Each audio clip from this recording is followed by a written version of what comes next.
Welcome to Facts TV News, where everything is true. Taxi operator shot and killed in downtown Kingston.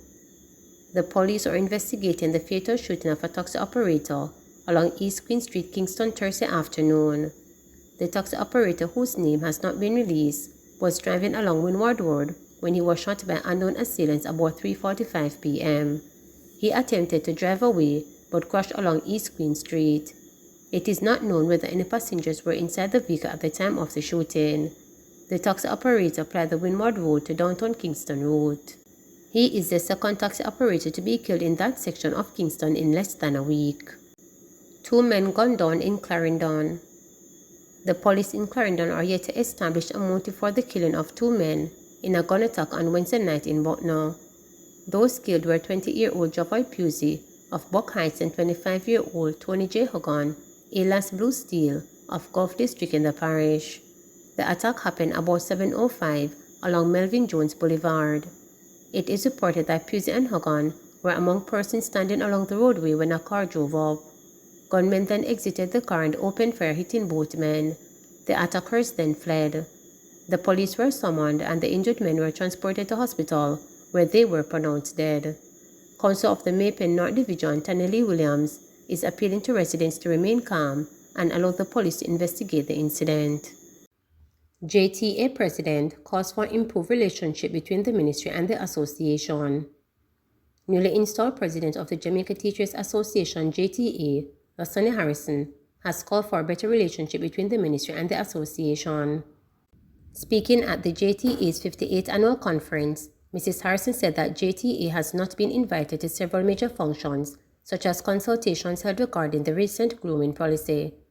She urged the ministry to improve interactions with the JTA.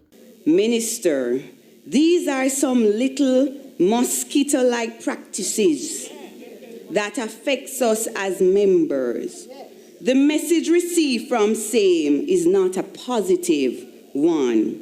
This needs to be revisited. Again, I ask, Minister, talk with us, to us, and not at us. We are not unreasonable people. In response, Education Minister Favor Williams assured that the ministry will work to address the issue.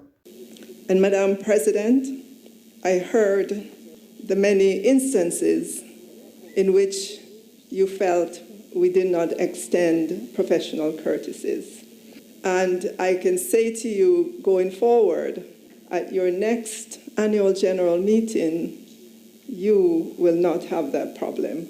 You will be saying to your delegates here that the ministry heard you, the ministry listened, and the ministry acted. It is not our intention to slight you at all, or the JTA. That's not our intention. And if there's something that happens that you felt, we did not extend professional courtesies, call us. We'll make amends. We don't want to have to make amends because we want to do it, but just call us, please. QC Caroline Reed Cameron frontrunner to become new public defender. Reporters understand that veteran attorney at law Queen's Counsel Caroline Reed Cameron is the frontrunner to become the new public defender. Mrs. Reed Cameron, who is highly respected in legal circles, will succeed Arlene Harrison Henry, who retired in April. According to source, Reed Cameron's appointment has already been given the all-clear, and she is expected to take up the post starting next month. Mrs. Reed Cameron, who was appointed Queen's Counsel in July 2018, is the lead attorney at Caroline Reed and Company. She is also a member of the University Singers.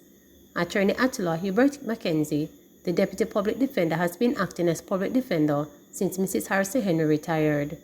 The Office of the Public Defender was established in 2000 to investigate and seek redress on behalf of Jamaicans whose constitutional rights have been violated. Your government is delivering fairer and more equitable subsidies to benefit persons who need it the most in a more structured way, stated Prime Minister Andrew Holness. If that subsidy were reallocated to the person who has no income whatsoever, can you imagine how many more houses we could provide to the absolutely poor people of this country? If you fall within the income bracket, minimum wage to 30,000 per week, you get the subsidy. But the NHT has gone one step further. If you fall within the income bracket 0 to minimum wage, which would mean that you're unemployed, you earn no income, shouldn't you get a house as well?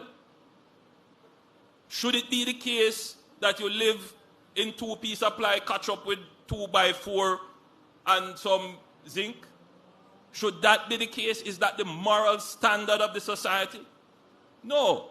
The moral standard of our society is that there should be a minimum shelter for every Jamaican, regardless of their income. So if we have a fixed amount of resources, and some people already have income, they have income to the point where they can afford a mortgage, and then they get subsidy on top of that.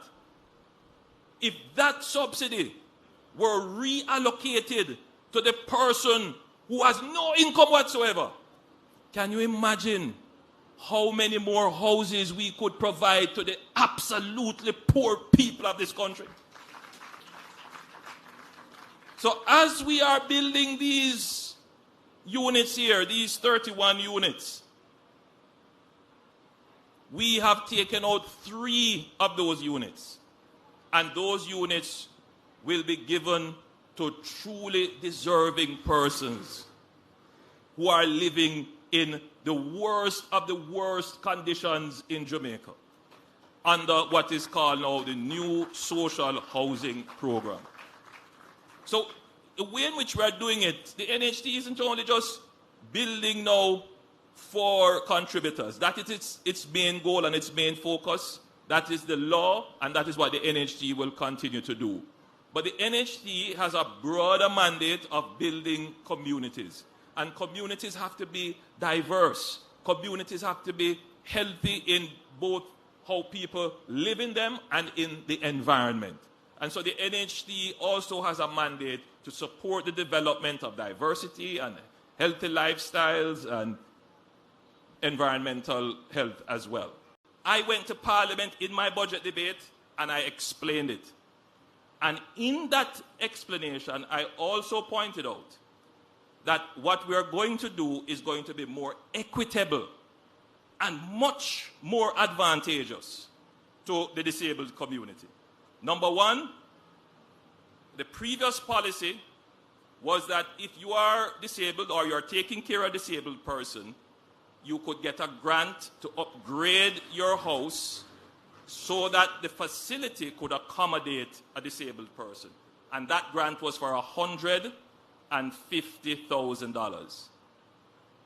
Yours truly, your Prime Minister, in fulfilling Michael Manley's legacy, increased that grant to $300,000 for disabled persons.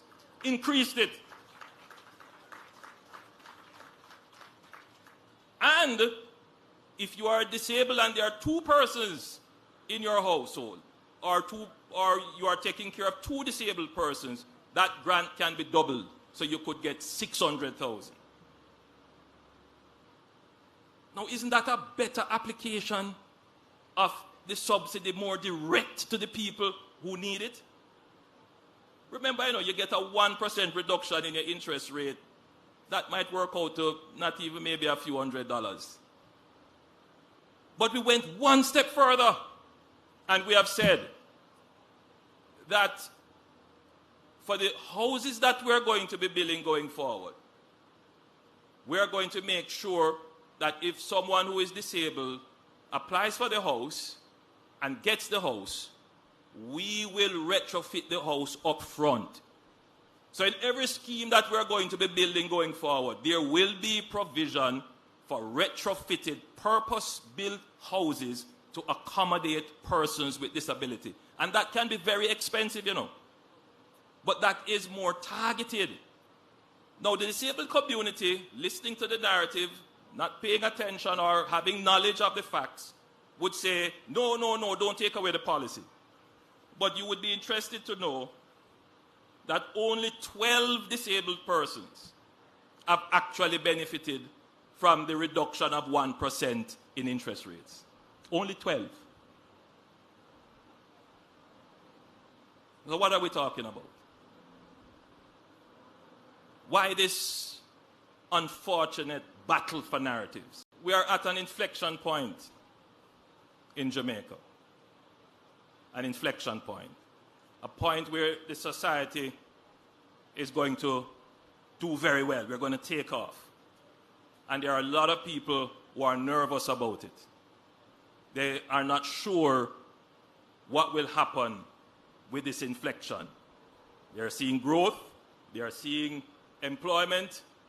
How will the political landscape change? Will they remain relevant, or will they be left by the roadside?